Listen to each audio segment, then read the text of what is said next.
Después. De Edith Wharton. Por supuesto que hay un fantasma. Pero jamás lo reconoceréis. Aquella afirmación, hecha alegremente 6 meses antes, en el marco de un día radiante, del mes de junio, volvió a la memoria de Mary Boyne, con toda la fuerza de su eventual significado, cierta tarde de diciembre, mientras aguardaba en la biblioteca, a que su marido regresara de su habitual paseo vespertino. Tales palabras las había pronunciado una amiga de ambos, Alida Astor, durante una merienda, que se había dispuesto en el jardín de su casa de Pangbourne. Y precisamente, hacían referencia a la casa, en la que los Boyne se habían instalado hacía unos meses. Cuando a su llegada a Inglaterra, Mary Boyne y su marido, decidieron emprender la búsqueda de una casa de campo, por los condados del sur o del suroeste, solicitaron la ayuda de Alida Astor, pues ella misma había resuelto con éxito su propia búsqueda. Sin embargo, después de que ellos rechazaran, de modo bastante arbitrario, varias ofertas rentables y juiciosas, su amiga anunció: «Bueno, os queda Lynn, en Dorsetshire.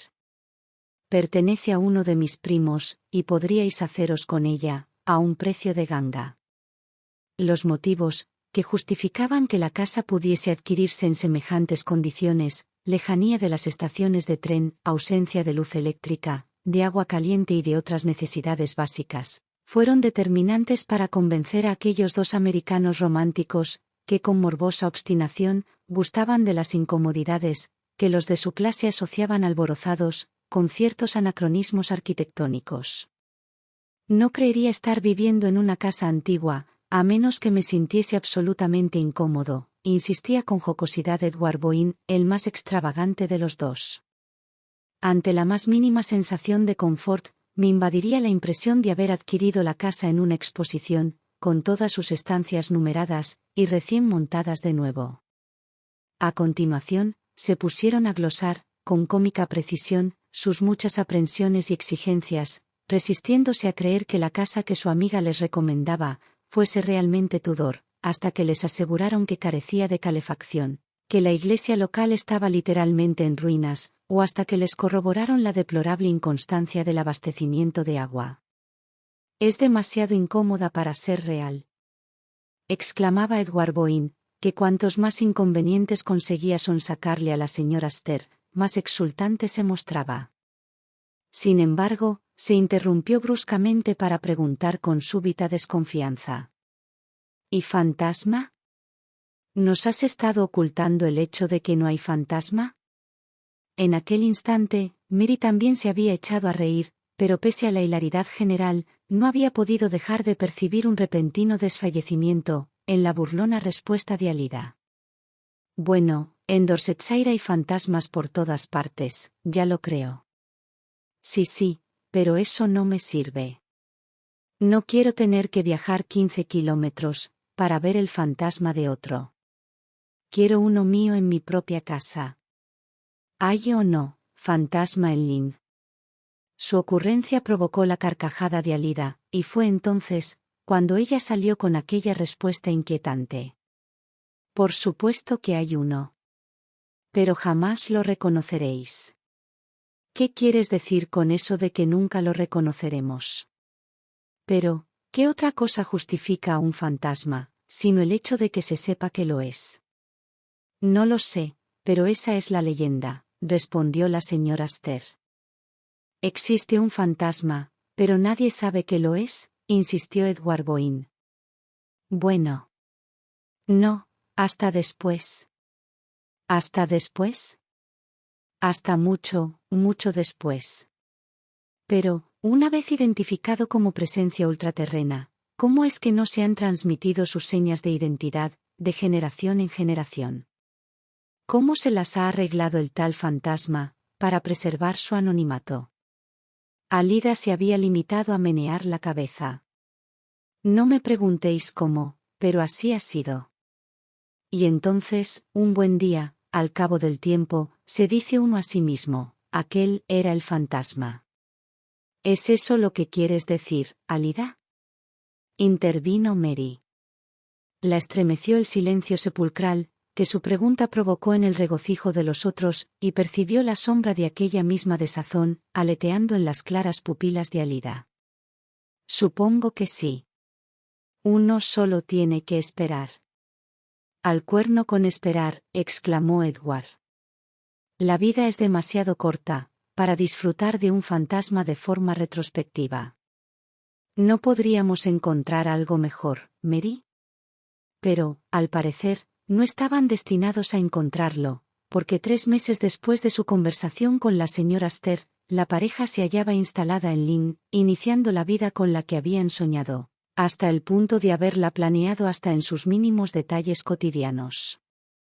Sentarse en la densa noche de diciembre, junto a la chimenea de amplia cornisa, bajo las oscuras vigas de roble, sentir que oscurecía la campiña, al otro lado de los cristales de las ventanas, contribuyendo a la sensación de aislamiento. Por la recompensa final de placeres como aquellos, había soportado Mary Boyne, durante casi 14 años, la tediosa fealdad del Medio Oeste, y Edward había resistido estoicamente, en su puesto de ingeniero. Hasta que, de forma tan intempestiva, que a Mary aún le costaba creerlo, el venturoso golpe de suerte de la mina Blue Star, les había servido en bandeja, la vida con la que soñaban, y el tiempo para gozar de ella. En ningún momento, se habían planteado que su nuevo estado, consistiría en sucumbir a la holgazanería absoluta.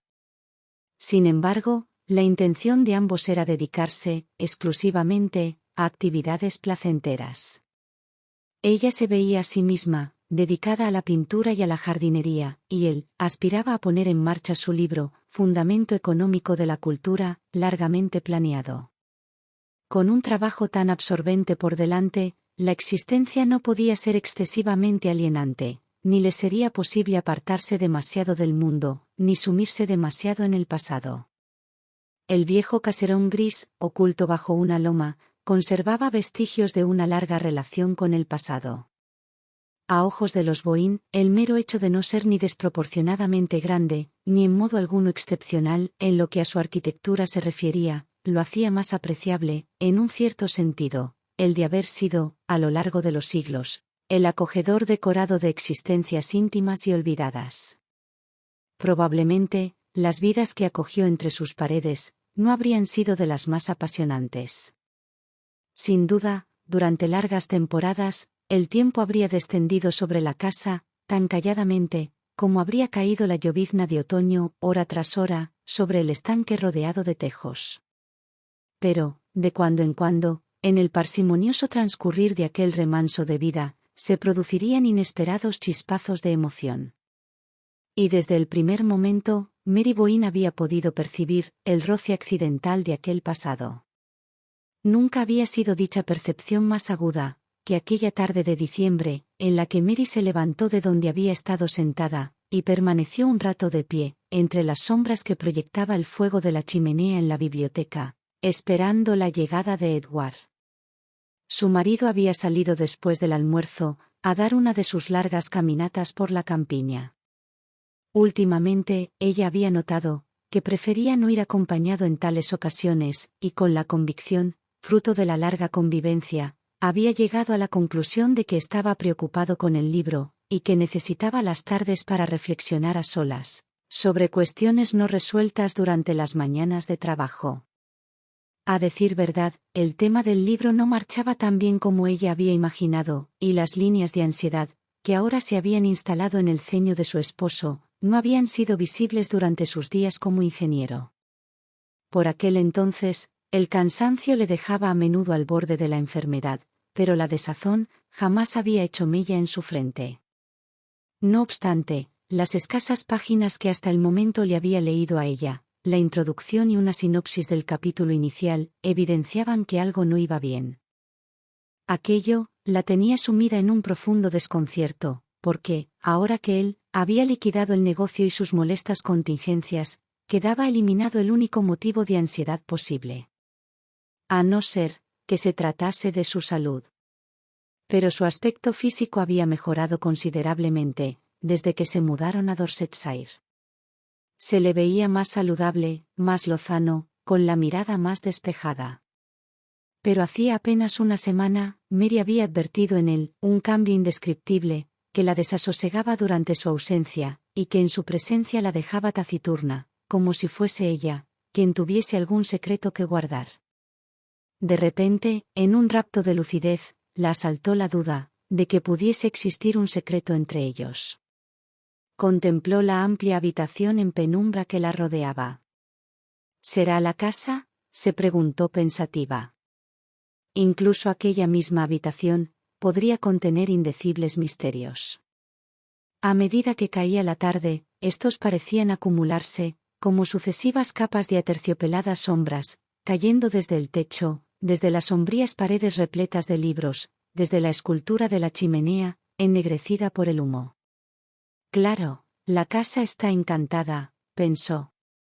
El fantasma, el esquivo fantasma del que les habló Alida, había sido objeto de divertidas especulaciones durante los 2 primeros meses de su estancia en Lynn. Pero ambos lo fueron olvidando poco a poco, por considerarlo escasamente estimulante para su fantasía. Por supuesto, nada más convertirse en huésped de una casa encantada, Mary había hecho las oportunas averiguaciones entre sus escasos vecinos rurales. Pero, más allá de un lacónico, sí, eso cuentan, señora, los lugareños no parecían tener mucho que decir. Por lo visto, el escurridizo fantasma no había llegado a adquirir entidad suficiente como para consolidar una leyenda. Y al cabo de cierto tiempo, los Boyne se resignaron a tener una casa sin fantasma, coincidiendo ambos en que Lynn era una de las pocas casas suficientemente satisfactorias en sí mismas, como para poder prescindir de alicientes sobrenaturales. El esquivo fantasma fue así desapareciendo de sus temas de conversación, tan numerosos por otra parte, que poco tardaron en dejar de echarlo en falta. En aquel momento, sin embargo, de pie junto al fuego, la curiosidad inicial de Mary renacía, con una percepción distinta respecto a sus implicaciones, una percepción adquirida paulatinamente, a través del contacto diario con la escena del eventual enigma. Era la casa en sí, no cabía duda, la que poseía la facultad de revelar sus fantasmas, la que conectaba, visual pero secretamente, con su propio pasado. Y si uno era capaz de compenetrarse lo suficiente con la casa, podría atrapar su misterio y adquirir a su vez la facultad de detectar fantasmas. Quizás su marido la hubiese adquirido ya, durante sus largas horas en aquella habitación, en la que ella no solía entrar, hasta después del almuerzo, y estuviese cargando él solo, con el peso del espanto, de lo que le hubiese sido revelado. Mary estaba lo bastante versada en el código del mundo espectral, como para saber que uno no habla de los fantasmas que ve. Hacerlo supondría una falta de buen gusto, comparable a la de mencionar a una dama en un club. Pero, en realidad, aquella explicación no la satisfacía mucho. Después de todo, ¿para qué iba a querer su marido unos viejos fantasmas, sino para divertirse un poco con el escalofrío que provocan? Sin embargo, una vez más, se dio de bruces contra el dilema fundamental. Poco importaba la mayor o menor sensibilidad de uno hacia las influencias espectrales, porque cuando alguien llegase a ver un fantasma en Lynn, no sería capaz de reconocerlo. No, hasta mucho después, había dicho a Lida Aster.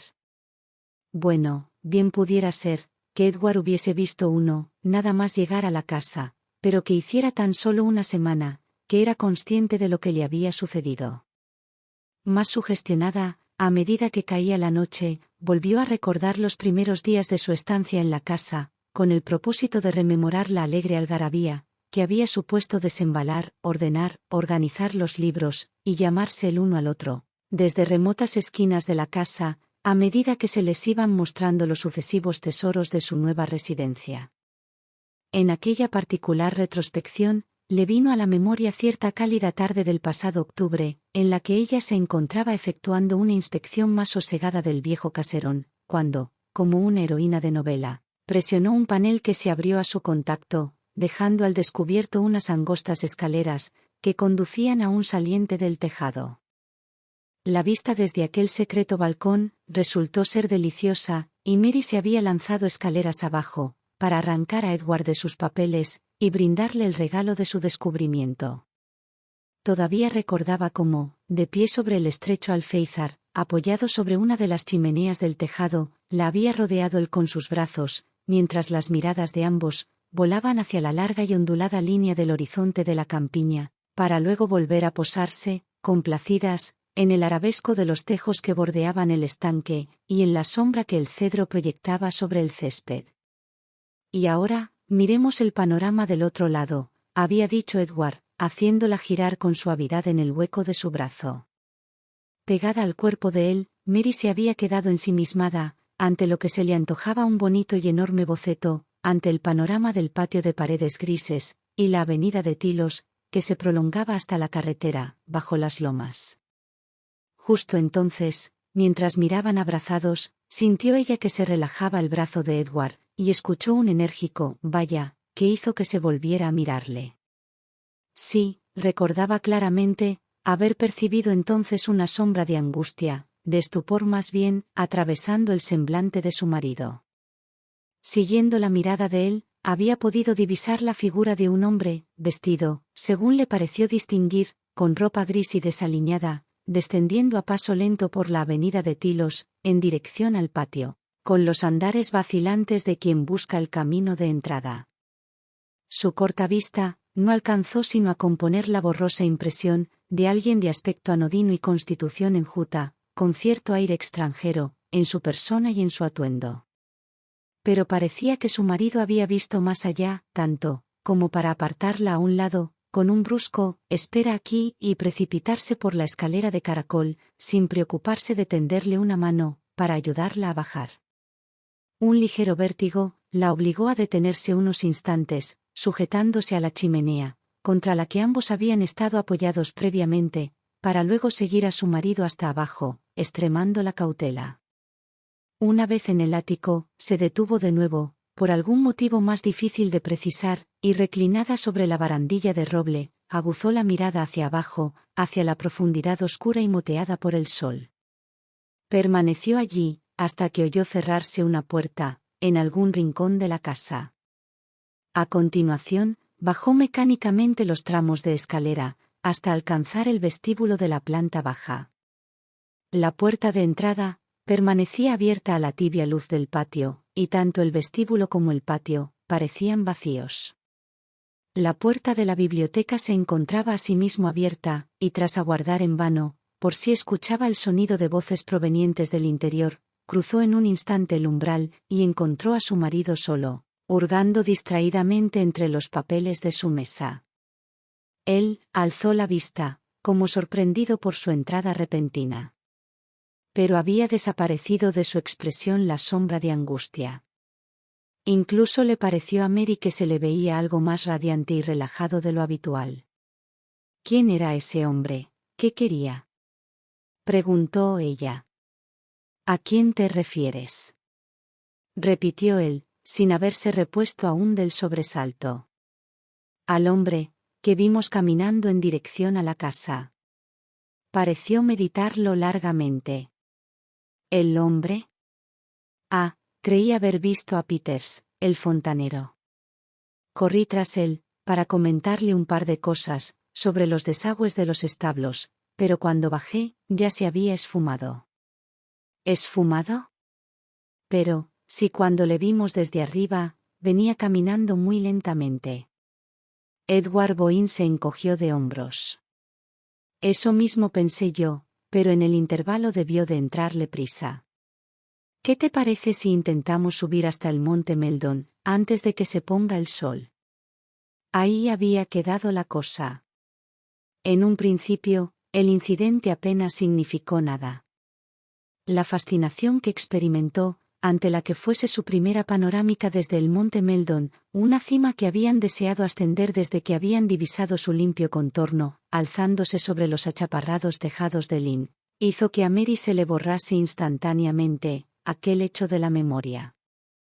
Sin duda, que aquel suceso hubiese tenido lugar el mismo día, del ascenso al Meldon, fue la causa de que hubiese permanecido retenido, en el pliegue del subconsciente del que ahora emergía.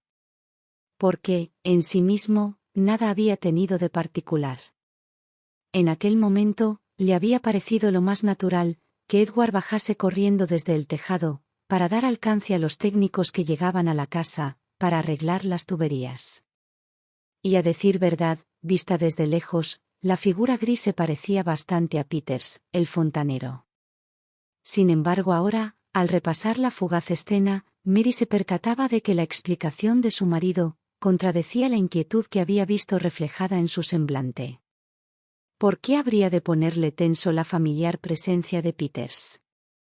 Y si tan urgente era tratar con aquel perito el tema de los desagües de los establos, ¿por qué pareció aliviado de no haber podido encontrarle? Mary admitía que inicialmente no había reparado en tales consideraciones.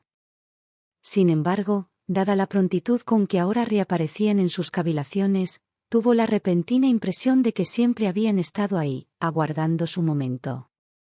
Abrumada con tales pensamientos, se acercó a la ventana. La biblioteca se encontraba ahora completamente a oscuras, y le sorprendió que el mundo exterior aún retuviera tanta luz crepuscular.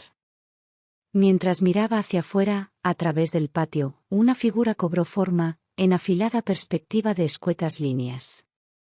Parecía una mancha gris oscuro, contrafondo gris, y por un instante, a medida que se aproximaba hacia ella, se le aceleró el corazón, con una repentina ocurrencia.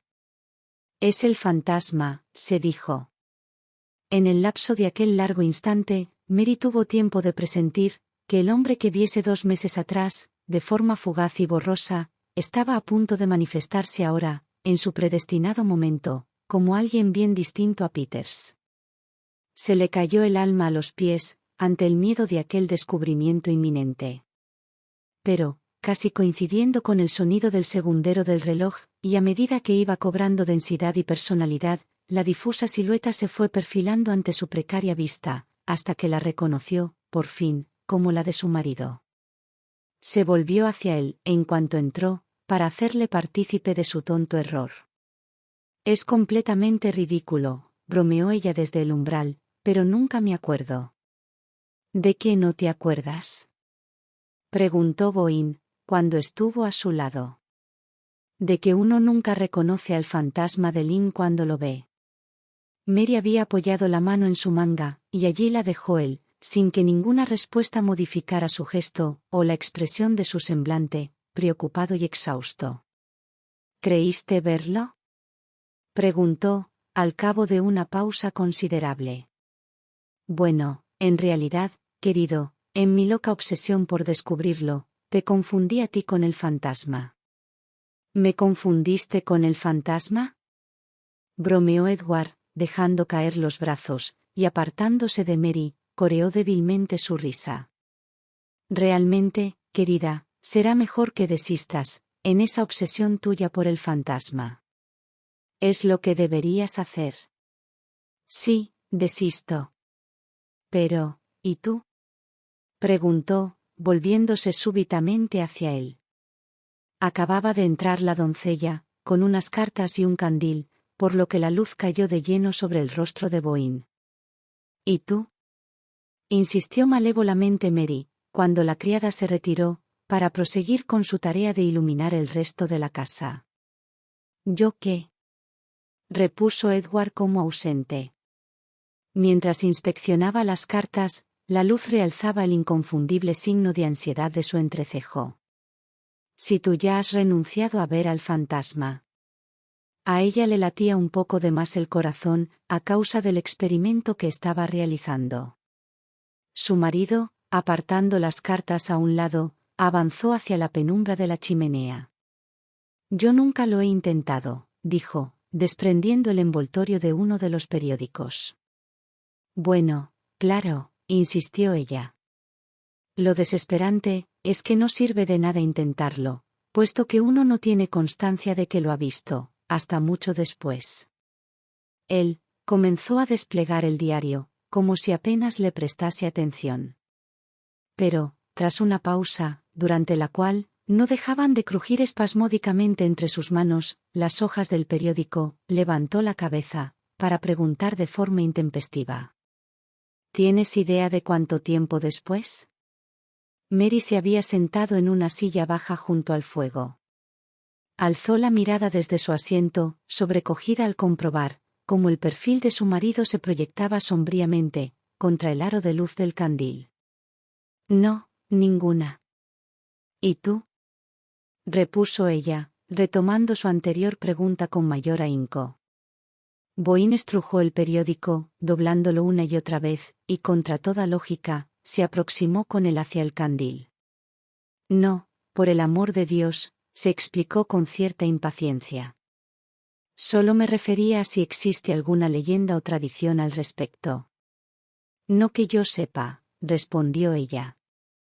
El impulso de añadir, ¿por qué lo preguntas?, se vio interrumpido por la reaparición de la doncella, portando el té y un segundo candil. Al disiparse las sombras, gracias a la repetición de la diaria rutina doméstica, Mary Boín logró atenuar la angustia que le producía aquella sensación de algo acechante y oculto, que la había consternado durante la tarde. Permaneció unos minutos, enfrascada en los detalles de su labor de punto, y al levantar la vista, el cambio operado en el semblante de su marido la desconcertó, causándole un profundo desasosiego. Se había sentado junto al candil más apartado, y estaba absorto en la inspección de su correspondencia. Pero, ¿fue algo que había leído en las cartas, o un mero cambio en la percepción de Mary, lo que hizo que el rostro de Boín recobrase su expresión habitual? Cuanto más le observaba, más se afianzaba dicho cambio. Se había disipado la penosa tensión, y los únicos signos de fatiga que quedaban, eran claramente atribuibles a la concentración mental. Como atraído por la pertinaz observación de su mujer, levantó los ojos, y la miró con una sonrisa. ¿Sabes qué? Me muero por un té. Y hay una carta para ti, dijo. Ella tomó la carta que le tendía, al tiempo que le ofrecía a Edward su taza. De nuevo en su sillón, despegó el lacre, con el lánguido ademán del lector, cuyos intereses se circunscriben al círculo de una única y estimada presencia. Su siguiente movimiento consciente fue ponerse en pie de un salto, para mostrarle a su marido un amplio recorte de prensa, dejando caer la carta al suelo. Edward. ¿Qué es esto? ¿Qué significa? Él se levantó a la vez, como si hubiese escuchado el grito, antes incluso de que ella lo profiriera. Durante un perceptible espacio de tiempo, se midieron el uno al otro, como adversarios buscando ventaja, en la distancia que mediaba entre el sillón de ella y el escritorio. ¿A qué te refieres? Me has asustado, dijo Boín al fin, avanzando hacia ella, con una risa repentina y medio exasperada. De nuevo, se apoderó de su rostro la sombra de aprensión, patente no solo en la mirada de presentimiento ineludible, sino también en aquella oscilante tensión de labios y ojos, como si se sintiera atenazado por algo invisible. Tanto le temblaba a ella la mano, que apenas podía entregarle el recorte. Este artículo, de Luaquesa Sentinel, dice que un hombre llamado Elwell ha interpuesto una demanda contra ti, que hubo algo raro en el asunto de la mina Blue Star. Apenas entiendo nada más. Mientras hablaba, ambos continuaban frente a frente, y ella advirtió con estupor que sus palabras lograban disipar al instante la suspicacia que había detectado en la mirada de Boín. Así que se trata de eso. Él echó un vistazo al recorte impreso, y lo dobló con el ademán de quien maneja un asunto inocuo y familiar. ¿Qué te pasa esta tarde, Mary? Imaginé que habías recibido malas noticias. Ella permaneció de pie ante él, sintiendo que su impreciso terror remitía lentamente, ante su reconfortante serenidad. Entonces, ¿ya lo sabías? ¿No pasa nada? Naturalmente que lo sabía, Mary.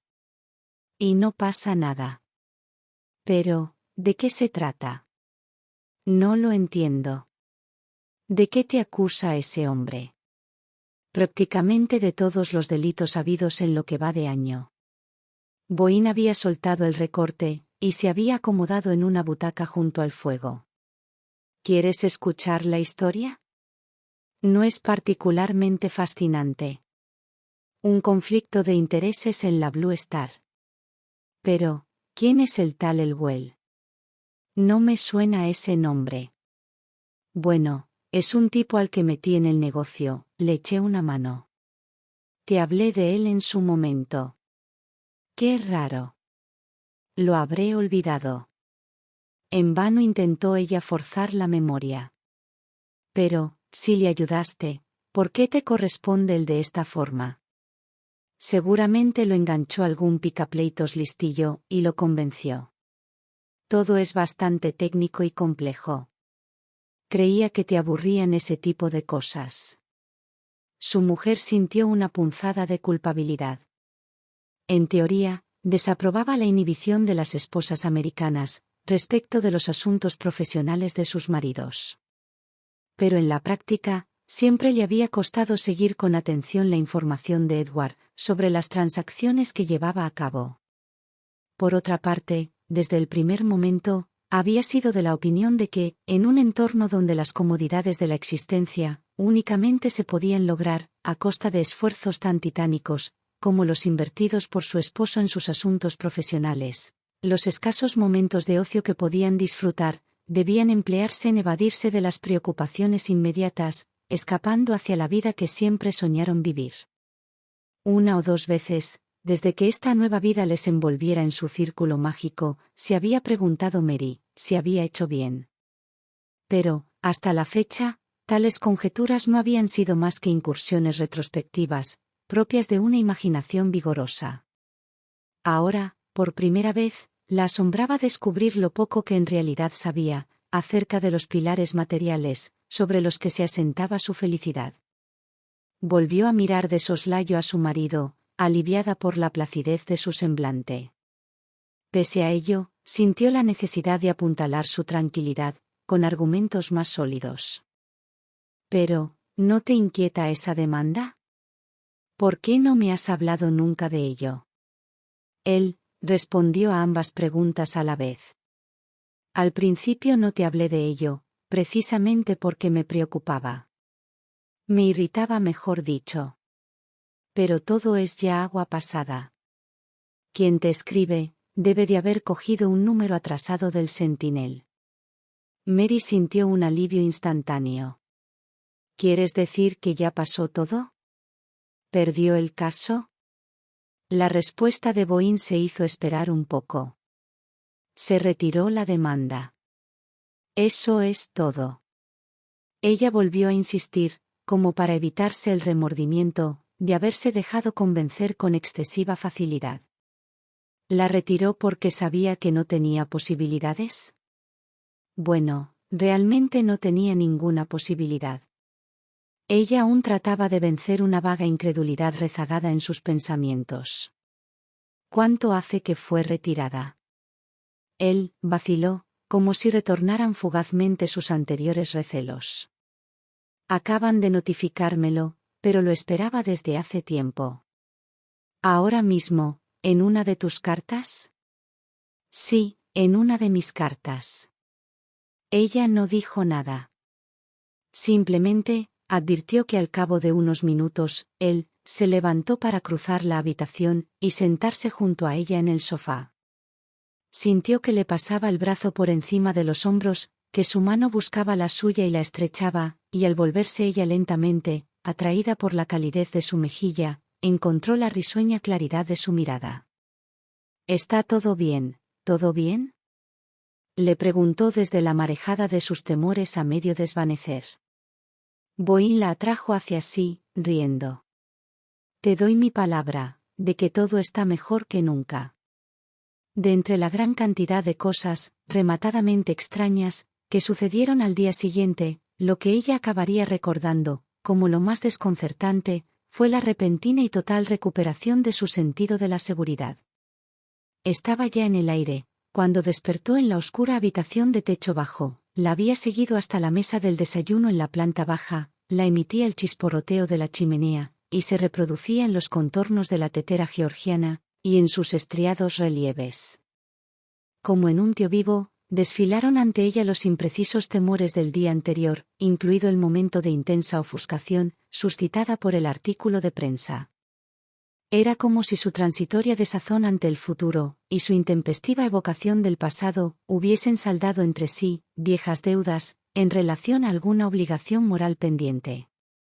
Si se había mostrado indolente, respecto a los asuntos de su marido, había sido, ahora alcanzaba a verlo con claridad, porque su instintiva confianza en él, justificaba dicha indolencia. Y por la manera, en que su marido había reaccionado ante sus temores y suspicacias, parecía quedar bien claro, que merecía tal confianza. Nunca le había visto ella más entero, más dueño de sí mismo, con su habitual actitud desinhibida y natural, que tras el interrogatorio al que le había sometido. Era como si hubiese sido consciente, de las dudas subrepticias de su esposa, y hubiese deseado tanto como ella, despejar por completo el ambiente.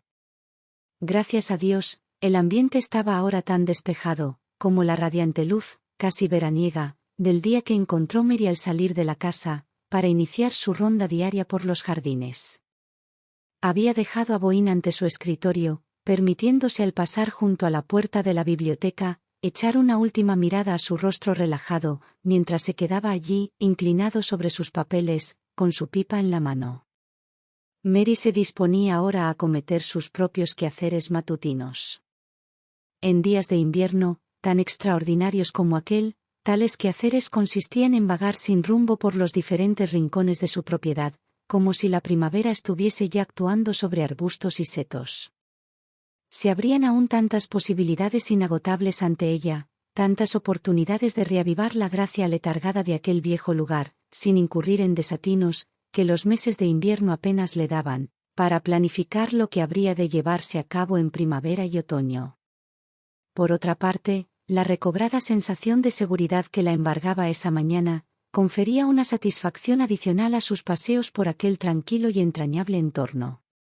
Se dirigió primero al jardín anexo a la cocina, donde las espalderas de los perales trazaban complejas geometrías sobre las paredes, y donde revoloteaban las palomas, hurgando entre sus plumas, sobre el tejado de pizarra del palomar. Se había producido una avería en las canalizaciones del invernadero, y estaba esperando a un técnico de Dorchester que debía desplazarse hasta allí en tren, y luego en automóvil, para dar su opinión sobre el estado de la caldera.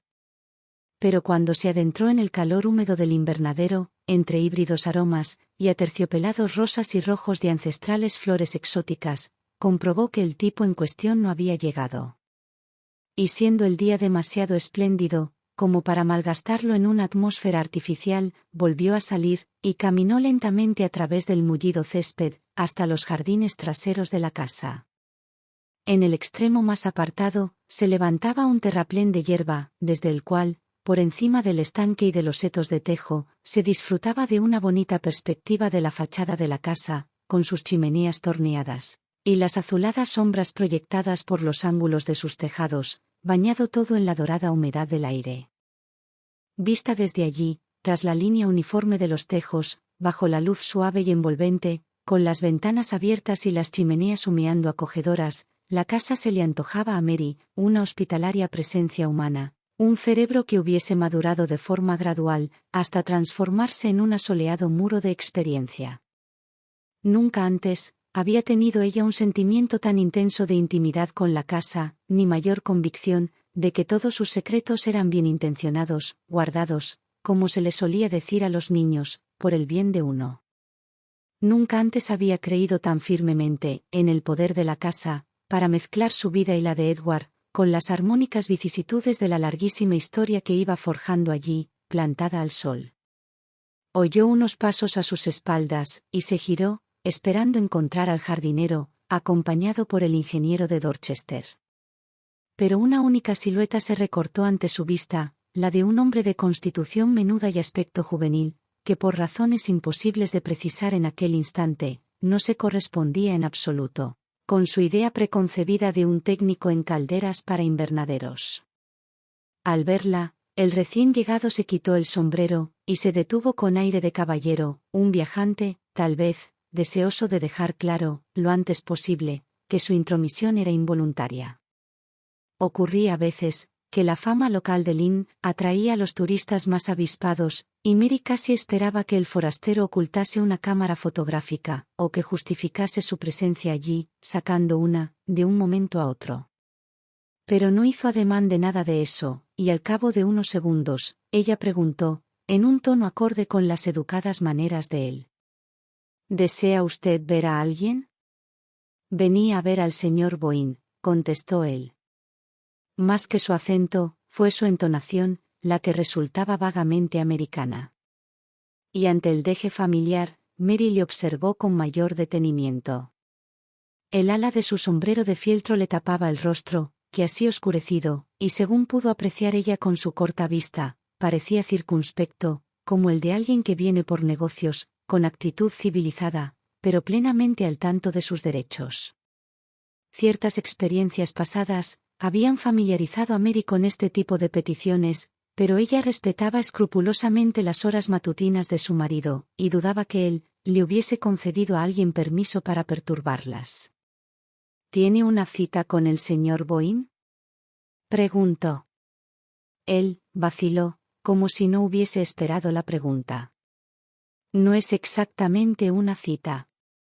Entonces, me temo que no podrá recibirle en este momento, pues está trabajando. ¿Quiere dejarle un mensaje, o prefiere volver más tarde?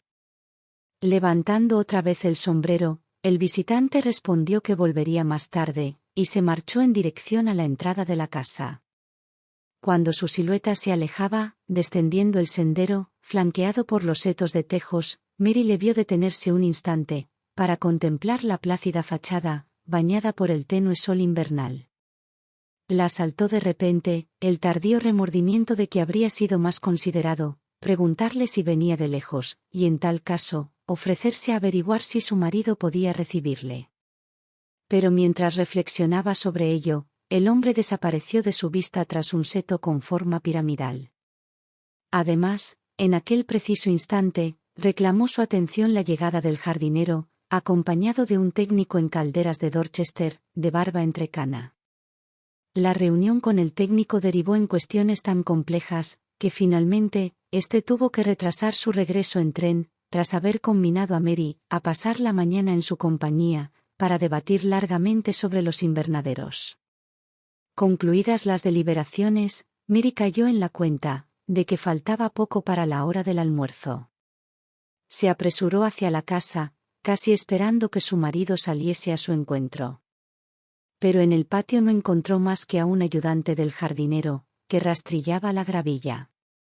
Al entrar, encontró el vestíbulo tan silencioso, que supuso que Boyne todavía estaría trabajando, tras las puertas de la biblioteca. Sin querer molestarlo, regresó al salón y allí, en su escritorio, se abstrajo en nuevas consideraciones sobre el presupuesto resultante de las decisiones tomadas aquella mañana. Aún gozaba de la novedosa sensación de poder permitirse semejantes dispendios. En contraste con los ambiguos miedos de los días previos, aquel detalle práctico consolidó su recobrada seguridad, contribuyendo a la sensación de que, tal como había afirmado Edward, las cosas nunca les habían ido mejor. Todavía estaba entregada a la lujuria del fastuoso juego de números, cuando, desde el umbral, la interrumpió la criada, preguntando tímidamente sobre la conveniencia de servir el almuerzo. Ambos compartían la broma de que Trimmel anunciaba el almuerzo, como si estuviese divulgando algún secreto de Estado, y Mary, absorta en sus papeles, se limitó a murmurar un distraído consentimiento. Percibió que Trimmel titubeaba inexpresiva en el umbral, como resentida por aquel asentimiento displicente. Poco después, resonaron los pasos de la criada, alejándose por el pasillo. Dejando a un lado sus papeles, Mary cruzó el vestíbulo, en dirección a la puerta de la biblioteca. Aún permanecía cerrada, y ahora era ella quien vacilaba. Por un lado, detestaba molestar a su marido, pero por otro, le preocupaba que excediera su dosis habitual de trabajo. Mientras continuaba allí, sopesando sus opciones, apareció de nuevo la siniestra Trimmel, anunciando el almuerzo, lo que sirvió de pretexto a Mary, para decidirse a abrir la puerta y entrar en la biblioteca. Edward no estaba ante su escritorio, y ella miró en derredor, esperando encontrarle entre las estanterías, en algún rincón de la amplia estancia. Su llamada no obtuvo respuesta, y enseguida resultó evidente que su marido no se encontraba en la biblioteca. Se volvió a la criada. El señor Boín debe de estar arriba. Por favor, dígale que el almuerzo está servido. La criada pareció vacilar entre su irrenunciable obligación de obedecer y el igualmente irrenunciable convencimiento de lo inútil de la orden. Resolvió su pugna interna, diciendo en tono apocado: «Si me permite, señora, el señor Boín no está arriba». «¿No está en su habitación? ¿Está usted segura?» «Estoy segura, señora». Mary consultó el reloj. «¿Dónde está, entonces?» «Ha salido», anunció Trimmel, con el aire de superioridad de quien espera respetuosamente la primera pregunta que habría formulado un cerebro coherente. En tal caso, la conjetura inicial de Mary había sido correcta. Boín debió de haber salido a los jardines a buscarla, y en vista de que no se habían encontrado, habría tomado el acceso más corto por la puerta lateral en lugar de atravesar todo el patio.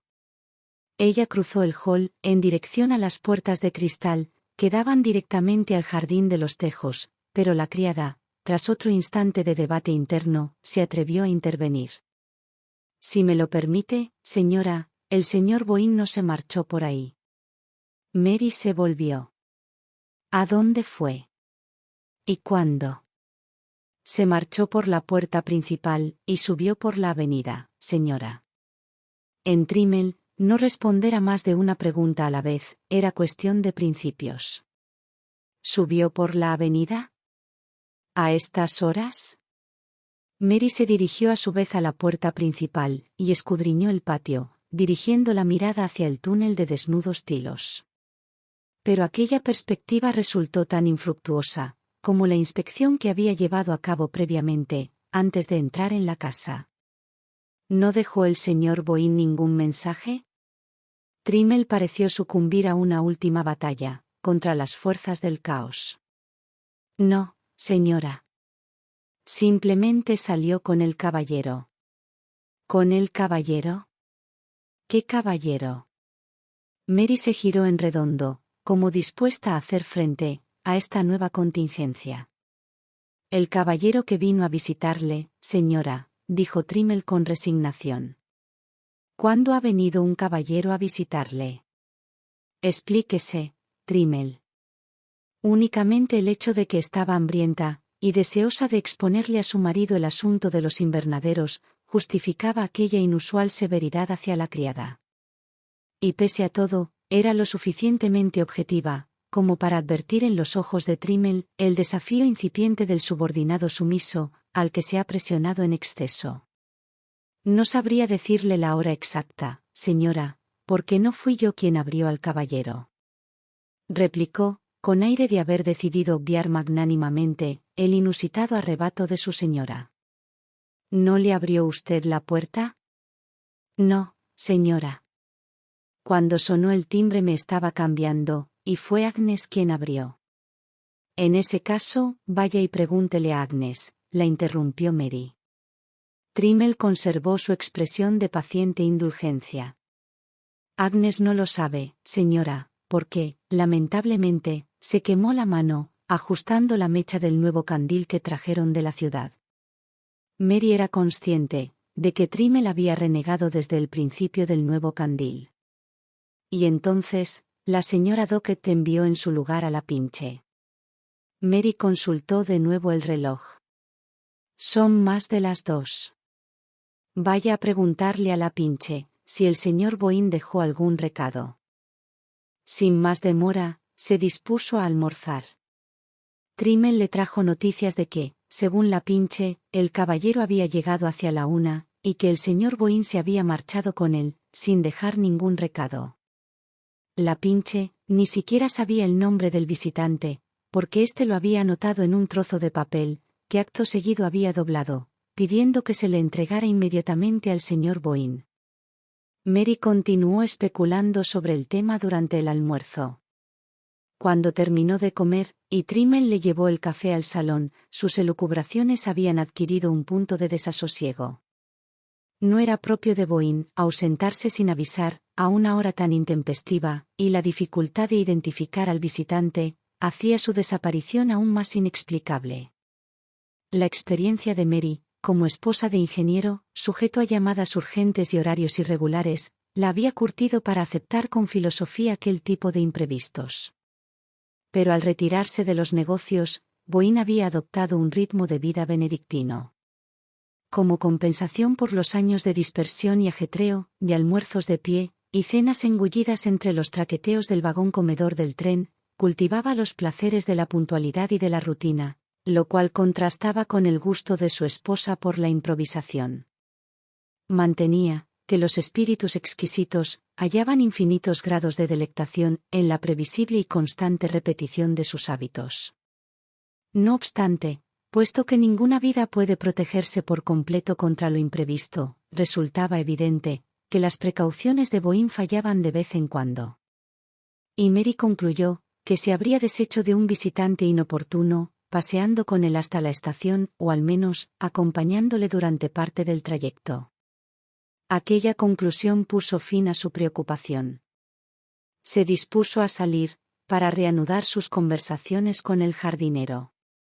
Más tarde, emprendió un paseo hasta la oficina de correos del pueblo, a casi 2 kilómetros de distancia. Cuando se dirigió de vuelta a casa, ya empezaba a ponerse el sol. Escogió una vereda que atravesaba las lomas, lo que hacía bastante improbable que se cruzasen en el camino, puesto que Boín regresaría de la estación por el sendero principal. Sin embargo, estaba completamente segura de que él habría llegado a casa antes que ella.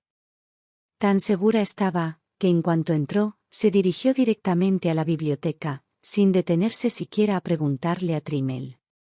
Pero la biblioteca continuaba vacía, y con una memoria visual de sorprendente precisión, observó al instante que los papeles del escritorio de su marido seguían exactamente donde estaban, cuando había entrado a avisarle del almuerzo. La invadió de repente un inexplicable pánico a lo desconocido. Había cerrado la puerta tras de sí al entrar, y mientras permanecía de pie, sola en la amplia habitación, silenciosa y en penumbra, su pavor pareció cobrar forma y sonido, como si estuviese allí, respirando de un modo audible, acechando entre las sombras. Sus ojos miopes escudriñaron entre dichas sombras, casi distinguiendo una presencia real, algo que se mantenía distante, observando, sabiendo. Deseosa de escapar de aquella presencia incorpórea, se abalanzó sobre el cordón de la campanilla, propinándole un perentorio tirón. La llamada, enérgica y apremiante, hizo que Trimmel acudiera atropelladamente con un candil en la mano, y aquella discreta irrupción de la normalidad consiguió devolverle el resuello a Mary. «Si está en casa el señor Boín, puede traer el té», pidió para justificar su llamada. «Muy bien, señora». «Pero el señor Boín no está», dijo Trimmel soltando el candil. «¿No está? ¿Quiere decir que regresó y volvió a salir?» «No, señora. Es que no ha regresado». Volvió a atenazarla el pánico, y Mary supo que esta vez no había remedio posible. «¿No ha regresado desde que salió con ese caballero?» «No, señora. El señor no ha regresado». «Pero, ¿quién era ese caballero?», farfulló Mary, con el tono autoritario de quien pretende hacerse oír en medio de una algarabía de sonidos ininteligibles.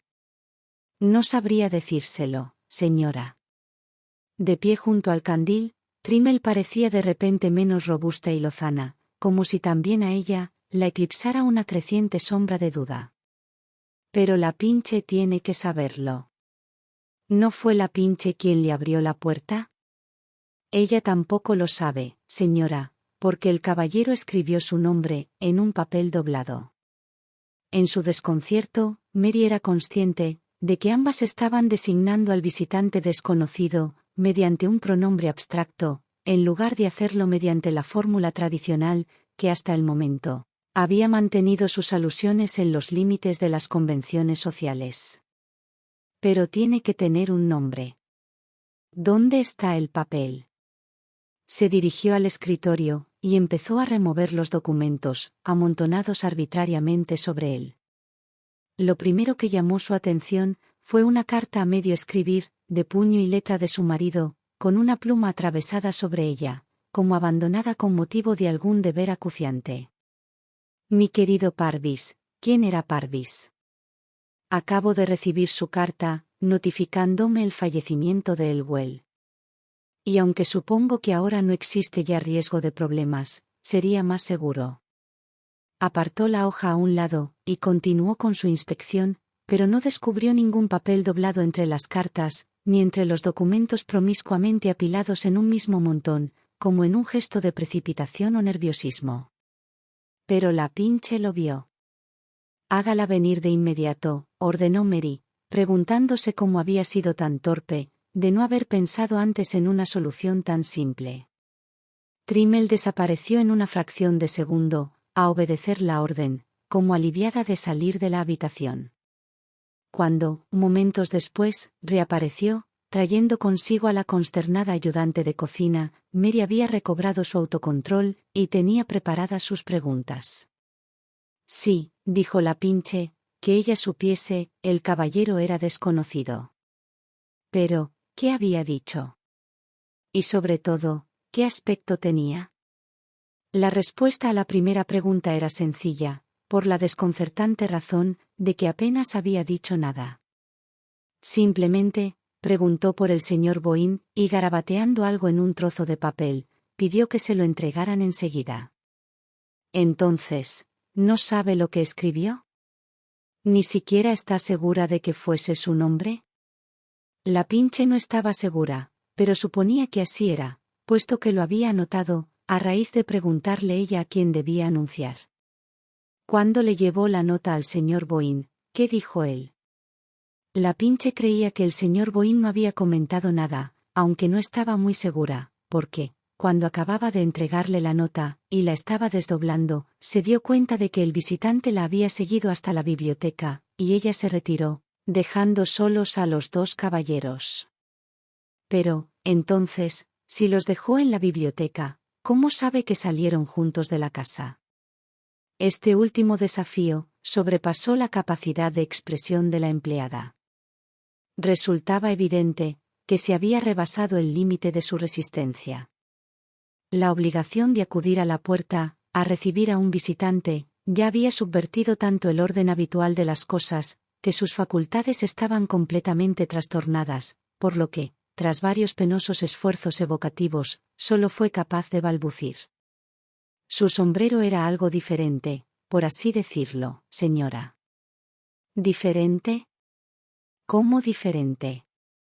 Mary se plantó al instante junto a ella, con el pensamiento retrocediendo, justo en ese preciso momento, hasta una imagen registrada aquella mañana, temporalmente extraviada bajo capas de sucesivas impresiones. ¿Quieres decir que su sombrero tenía el ala ancha? ¿Y su cara era algo pálida y aniñada? Mary la presionaba con los labios apretados por la tensión. Pero si la Pinche encontró respuesta para aquel nuevo lance, acabó arrollada, en la corriente de conclusiones personales de su interlocutora. El forastero del jardín. ¿Cómo no había pensado Mary antes en él? Ya no hacía falta que nadie le confirmase que era él, quien había visitado a su marido, y se había marchado con él. Pero, ¿quién era, y por qué Boyne había acudido presuroso a su llamada? Como resurgiendo irónicamente en medio de la oscuridad, Mary recordó de repente, que más de una vez, habían comentado su marido y ella, lo pequeña que era Inglaterra. Un lugar en el que resultaba asombrosamente difícil perderse. Esas habían sido las palabras de su marido. Y ahora, 2 semanas después de la desaparición de Edward, toda la maquinaria de la investigación oficial se hallaba desplegada, y se rastreaba la costa de un extremo a otro, con ayuda de reflectores. Ahora el nombre de Edward Boyne empapelaba paredes de ciudades y pueblos, y su retrato, como mortificaba esto a Mary, se había difundido a lo largo y ancho del país, como si se tratase de la imagen de un delincuente, en busca y captura.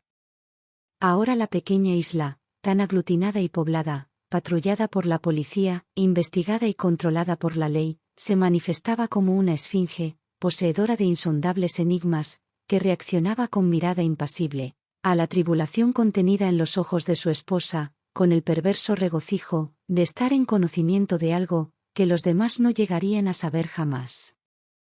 Durante la quincena posterior a la desaparición de Boyne, no había habido noticia de él, ni el menor rastro de sus movimientos. Incluso la típica información engañosa, que suscita esperanzas en los corazones afligidos, había sido escasa y efímera. Nadie, salvo la abrumada pinche de cocina, que le había visto abandonar la casa, había visto al caballero que le acompañaba. Según las indagaciones efectuadas en el vecindario, nadie recordaba haber visto a ningún extraño en la comarca de Lynn aquella mañana. Ni en los pueblos vecinos, ni en los senderos que cruzaban los valles, ni tampoco en las estaciones de ferrocarril próximas, había visto nadie a Edward Boyne, ni solo, ni acompañado. Se lo había tragado el radiante mediodía inglés. Mientras los medios externos de investigación trabajaban a destajo, Mary había saqueado los papeles de su marido, en busca de algún indicio de antecedente turbio, de enredo de algún tipo, o de coerción desconocida para ella, que arrojase un débil rayo de luz en la tiniebla. Pero si algo de ello hubo en la vida de su marido, había desaparecido por completo, del mismo modo que el trozo de papel en el que el visitante había anotado su nombre. No quedaba ni un hilo del que seguir tirando, salvo, si realmente podía considerarse una excepción, la carta que, al parecer, estaba escribiendo Boyne en el momento de recibir el misterioso recado del visitante. Dicha carta, leída y releída por su esposa, y remitida por ella a la policía, proporcionaba escasa base para conjeturas. Acabo de saber del fallecimiento de Elwell, y aunque supongo que ahora no existe ya riesgo de problemas, sería más seguro. Eso era todo. Del riesgo de problemas, daba clara cuenta el recorte de prensa, que había puesto a Mary al corriente de la demanda interpuesta contra su marido, por uno de sus socios en la empresa Blue Star. La única información adicional que aportaba la carta, era el hecho de que, al tiempo de haberla escrito, todavía se mostraba Boyne intranquilo, por el resultado de la demanda, pese a haberle asegurado a su esposa, que ésta había sido retirada, y pese a que la propia carta corroboraba el fallecimiento del demandante. Llevó varias semanas de continuos cablegrafiados, identificar al tal Parvis, a quien se dirigía la fragmentaria misiva. Pero ni siquiera cuando las pesquisas revelaron que se trataba de un abogado de Waukesha, fue posible recabar nueva información en relación al caso Elwell. Parecía que el abogado no había tenido interés personal en el asunto, que se había limitado a intervenir como amigo experto en la materia, y posible intermediario. Se declaró incapaz de adivinar el motivo, por el que Boyne solicitaba su ayuda profesional. Aquella información estéril, único fruto de 2 semanas de búsqueda febril, no prosperó un ápice durante las lentas semanas posteriores. Mary sabía que las averiguaciones seguían su curso, pero vagamente percibía que se iban ralentizando de forma gradual, como parecía ralentizarse también el paso real del tiempo. Era como si los días, en su despavorida huida de la enigmática visión de aquel día inescrutable, fuesen recuperando su seguridad, conforme ganaban distancia, hasta terminar recobrando su ritmo habitual. Lo mismo ocurría con los cerebros humanos, que trabajaban en aquel extraño suceso. Indudablemente, el tema continuaba ocupándoles, pero, semana tras semana, y hora tras hora, se hacía menos absorbente, abarcaba menos espacio. Lenta, pero inexorablemente, lo iban desplazando al fondo de la consciencia, otros problemas más recientes, que bullían en el humeante caldero de la experiencia humana. Incluso la consciencia de Mary Boyne se iba ralentizando progresivamente. Aún cimbreaba, con las incesantes oscilaciones de la especulación, pero éstas se habían vuelto más lentas, de cadencia más rítmica. Había momentos de asombrosa lasitud, en los que, al igual que un veneno que deja a su víctima con la mente despejada, pero con el cuerpo inerte, se veía a sí misma familiarizada con el horror, aceptando su presencia perpetua, como una de las condiciones insoslayables de la existencia. Los momentos así, se prolongaban durante horas y días, hasta que acababa sucumbiendo a una fase de estólida aquiescencia. Contemplaba las rutinas normales de la vida, con la mirada desafecta del salvaje, a quien no le impresionan lo más mínimo los incomprensibles asuntos de la civilización. Había llegado a un punto, en el que ella misma se consideraba parte de esa rutina, un radio más de la rueda, girando con sus movimientos. Se sentía casi, como el mobiliario de la estancia en la que se sentaba, un objeto insensible, al que se le limpiaba el polvo, y que se cambiaba de sitio, junto a las sillas y las mesas. Aquella apatía creciente la mantenía encerrada en Lynn, pese a los vehementes ruegos de sus amistades, y a la clásica prescripción médica de cambio de aires. Sus amigos suponían que su negativa a moverse se debía a la creencia de que su marido regresaría un día, al lugar del que se había evaporado. Incluso acabó forjándose una bella leyenda sobre aquel estado de espera ilusorio. Pero la realidad era que Mary no albergaba semejante ilusión. La angustia abisal que la rodeaba ya nunca se iluminaba con fugaces destellos de esperanza. Estaba convencida de que Edward no regresaría jamás, de que había desaparecido de su vida de manera tan radical, como si hubiese sido la propia muerte la que hubiese aguardado aquel día en el umbral. Incluso había desechado, una a una, las diversas hipótesis que sobre su desaparición manejaban la prensa, la policía y su propia fantasía desbocada. En momentos de serenidad absoluta, su mente descartaba las múltiples alternativas del horror, y quedaba sumida en la simple constatación de que su esposo se había ido. No, nunca sabría qué había sido de él. Nadie lo sabría jamás. Pero la casa lo sabía la biblioteca, en la que Mary pasaba largas y solitarias noches. Al fin y al cabo, había sido allí donde se había escenificado el último acto. Allí, donde había llegado el forastero, a pronunciar la palabra que había hecho que Boín se levantara y le siguiera. El suelo que ella pisaba había sentido sus pasos, los libros de las estanterías habían visto su rostro. Había instantes en los que la intensa presencia de las paredes, vetustas y sombrías, parecía a punto de manifestarse, desvelando de forma audible parte de su secreto. Pero dicha revelación no llegaba a producirse, y ella sabía que nunca lo haría. No era Lynn una de esas casonas indiscretas, que traicionan los secretos que se les confían. Su propia leyenda demostraba que siempre había sido el cómplice mudo, el insobornable guardián de los misterios, que había llegado a averiguar. Y Mary Boín, sentada frente a frente con su portentoso silencio, sabía que no habría medio humano de hacérselo romper. Cierto día, Trimmel entró en la biblioteca, donde Mary se encontraba, como tantas veces, sentada con las manos en el regazo y la mirada perdida, y le entregó una tarjeta diciendo: «Un caballero solicita ser recibido, señora». Cuando Mary tomó la tarjeta y leyó el nombre inscrito en ella, señor Parvis, supo inmediatamente que aquel nombre había formado parte de su subconsciente, desde que lo leyera al inicio de la carta inconclusa de Boín. Momentos después, tenía frente a ella a un hombre corriente, de baja estatura, calvo y con gafas de montura dorada. Le provocó un extraño estremecimiento saber que aquella era la persona a quien su marido había dirigido su último pensamiento conocido. Con cortesía, pero prescindiendo de preámbulos inútiles, como corresponde a quienes nunca pierden de vista el reloj, Parvis había expuesto el motivo de su visita. Había vuelto a Inglaterra por negocios, y dado que se encontraba en la comarca de Dorchester, no había querido marcharse sin presentar sus respetos a la señora Boín, sin preguntarle, si se presentaba la ocasión, lo que pensaba hacer, en relación a la familia de Bob Elwell. Sus palabras activaron en el interior de Mary el resorte de un espanto indescriptible. Es que, después de todo, si conocía a su visitante, lo que había querido decir Boín, con su frase inacabada en su última carta. Pidió que le aclarase la pregunta, y advirtió que a él le sorprendía que ella no estuviese al tanto del asunto. ¿Era posible que la señora Boín supiese tan poco como decía? No sé nada. Cuéntemelo usted, atinó a decir ella. Y seguidamente, el visitante procedió a desvelarle la historia. Incluso a través de los ofuscados sentidos de Mary, y de su inexperta visión del tema, el relato de Parvis arrojaba una luz escabrosa sobre el turbio asunto de la mina Blue Star.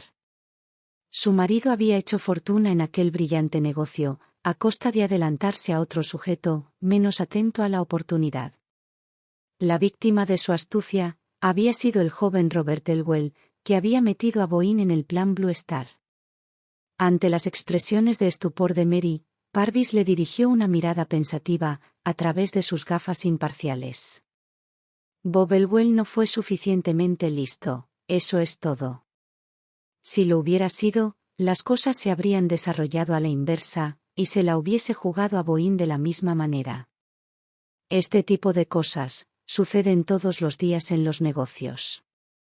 Supongo que es lo que los científicos llaman la supremacía del más fuerte, dijo Parvis, claramente satisfecho con lo acertado de su analogía.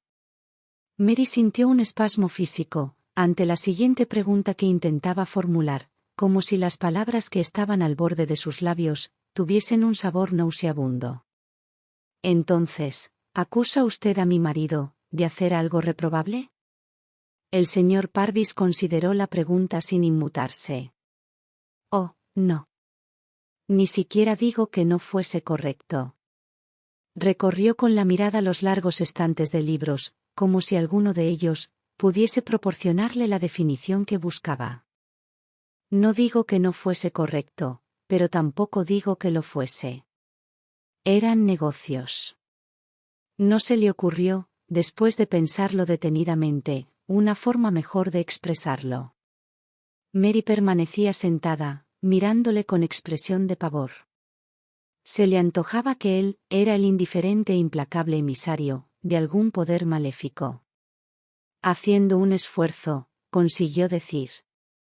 Pero, al parecer, los abogados del señor Elwell no compartían su punto de vista, porque imagino que fueron ellos los que le aconsejaron retirar la demanda. Sabían que, técnicamente, aquello apenas se sostenía, repuso Parvis. Pero cuando le aconsejaron que retirase la demanda, Elwell se volvió loco. Ya sabe, había pedido prestada la mayor parte del dinero que perdió en la Blue Star, y estaba en un serio aprieto. Por eso, cuando le confirmaron que no había nada que hacer, se pegó un tiro. Grandes y ensordecedoras oleadas de horror arrasaron el semblante de Mary. Bueno, no se mató exactamente. Tardó 2 meses en morir, declaró Parvis, con la misma ausencia de emoción que un gramófono haciendo sonar su disco. ¿Quiere decir que intentó matarse y falló? ¿Y después volvió a intentarlo? Bueno, no hizo falta que lo intentara de nuevo, dijo Parvis con gravedad. Continuaban sentados en silencio, uno frente al otro, balanceando él, entre sus dedos, las gafas de ver, con aire ensimismado, ella, inmóvil, con los brazos rígidos, entrelazando las rodillas en actitud tensa. Pero si usted sabía esto, logró decir al fin, apenas elevando la voz por encima del susurro, ¿cómo es que cuando le escribí, al tiempo de desaparecer mi marido, me dijo usted que no comprendía su carta? Parvis encajó la pregunta sin alterarse. Bueno, estrictamente hablando, no la comprendía. Y de haberla comprendido, tampoco era ya momento de hablar del tema. El asunto Elwell se dio por concluido, al retirarse la demanda. Nada que yo pudiese haberle dicho, le habría ayudado a encontrar a su marido. Mary siguió presionándole. Entonces, ¿por qué me lo cuenta ahora? Parvis permaneció impasible. Para empezar, suponía que usted sabía más de lo que parece saber, sobre las circunstancias de la muerte de Elwell, quiero decir. Y por otra parte, es ahora cuando la gente está empezando a hablar del tema. Todo el asunto ha salido a relucir de nuevo. Y pensé que si usted no estaba al corriente, debería estarlo. Ella guardaba silencio, y él prosiguió. Mire, hace poco que se ha descubierto el penoso estado en que estaban los asuntos de Elwell. Su esposa es una mujer orgullosa, y siguió luchando mientras pudo, yendo a trabajar, llevándose costura a casa, hasta que enfermó gravemente, del corazón, creo. Pero tenía que cuidar de su madre, postrada en cama, y de sus hijos. Finalmente, no pudo con todo, y tuvo que pedir ayuda. Ello atrajo la atención sobre el caso, la prensa lo acogió, y se inició una suscripción popular. A todo el mundo le caía bien Bob Elwell, y la mayoría de las personalidades locales figuraban en dicha lista. La gente empezó a hacerse preguntas.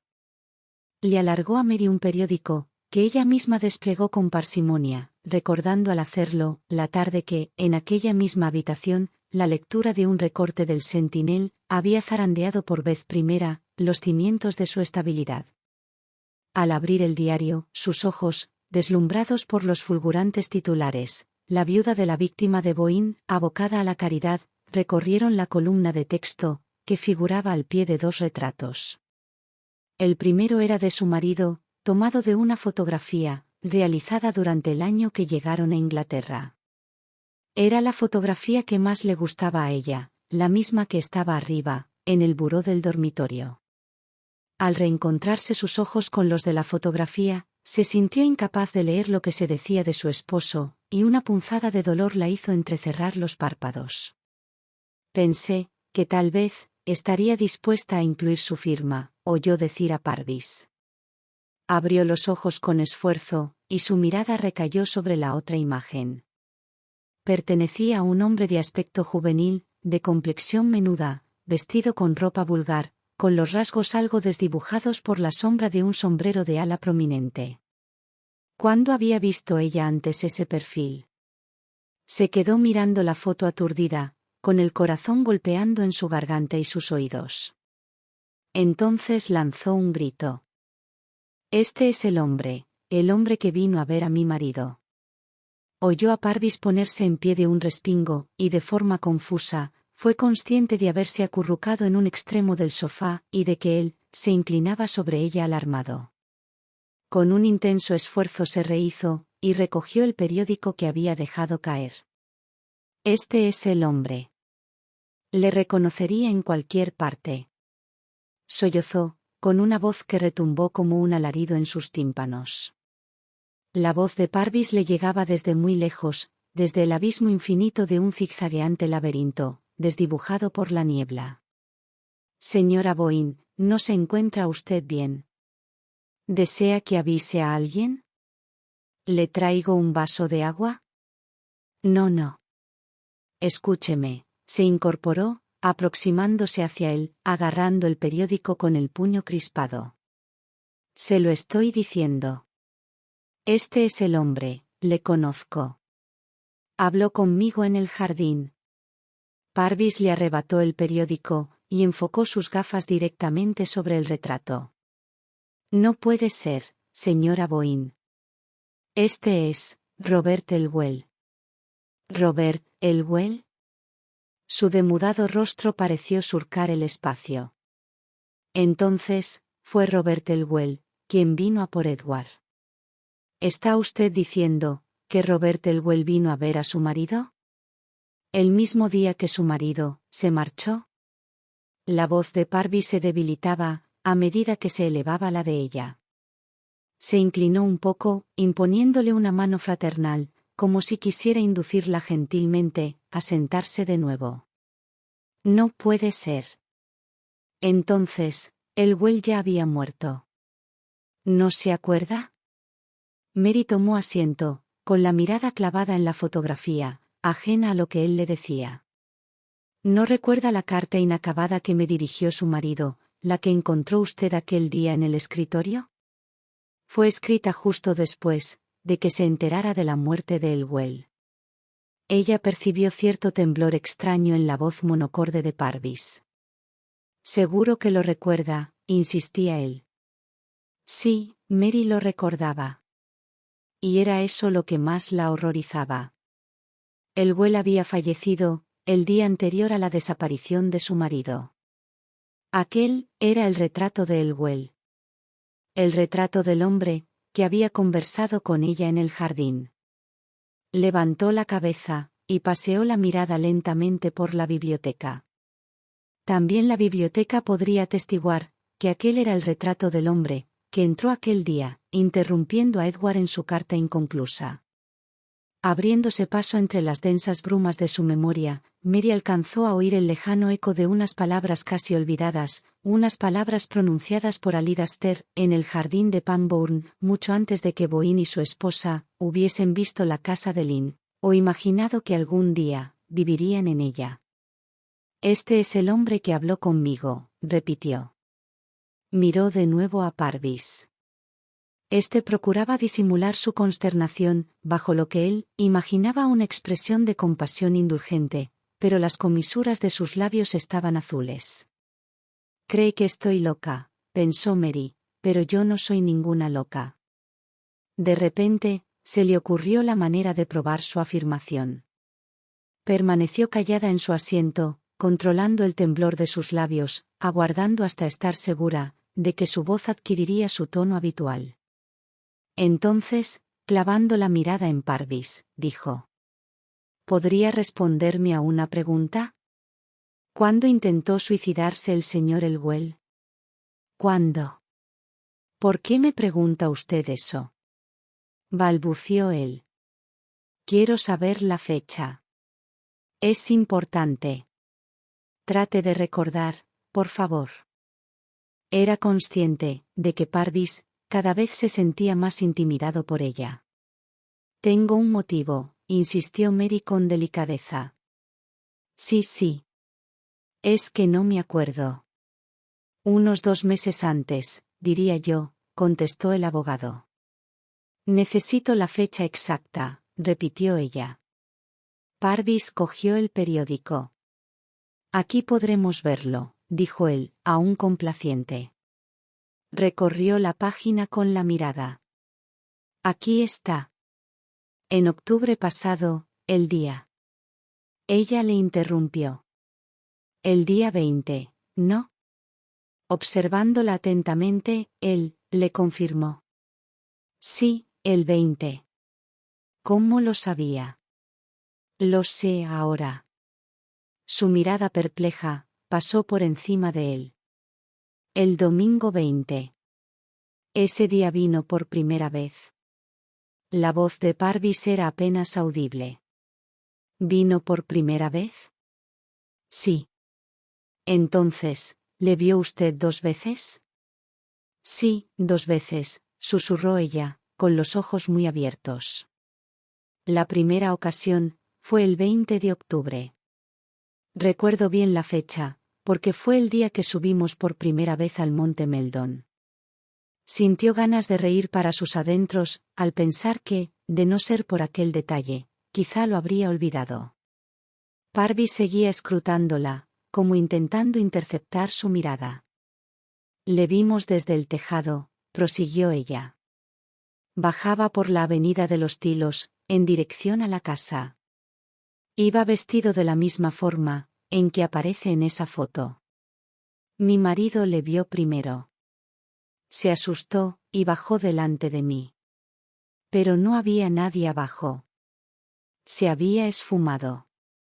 ¿Elwell se había esfumado?, tartamudeó Parvis. Sí. Los murmullos de ambos parecieron fundirse. No comprendía lo que había sucedido. Ahora lo veo claro. Intentó venir entonces, pero no llevaba suficiente tiempo muerto. No le era posible llegar hasta nosotros. Tuvo que esperar 2 meses, entonces regresó. Y Edward se marchó con él. Hizo a Parvis un gesto afirmativo, con la mirada triunfal del niño, que ha logrado solucionar con éxito un puzzle complejo. Pero, de repente, alzó las manos en un gesto desesperado, presionando con ellas sus congestionadas sienes. Dios mío, yo misma le conduje hasta Edward. Le dije a dónde dirigirse. Le envié hasta esta misma habitación. Sintió que las paredes de la biblioteca la cercaban, como ruinas desmoronándose en su interior. Oyó a Parvis, en la lejanía, increpándola a través de dichas ruinas, luchando por alcanzarla. Pero ella era insensible a su contacto, no sabía lo que le estaba diciendo. En medio del estruendo, una única nota se dejaba oír con nitidez, la voz de Alidaster, hablando en el jardín de Pangbourne. No lo sabréis hasta después, decía. No lo sabréis hasta mucho, mucho después. Fin. Gracias por ver este vídeo. Por favor, no olvides suscribirte, darle a me gusta, compartirlo y dejar un comentario. Si te ha gustado este relato, puedes encontrar más en nuestro canal Homo Lector.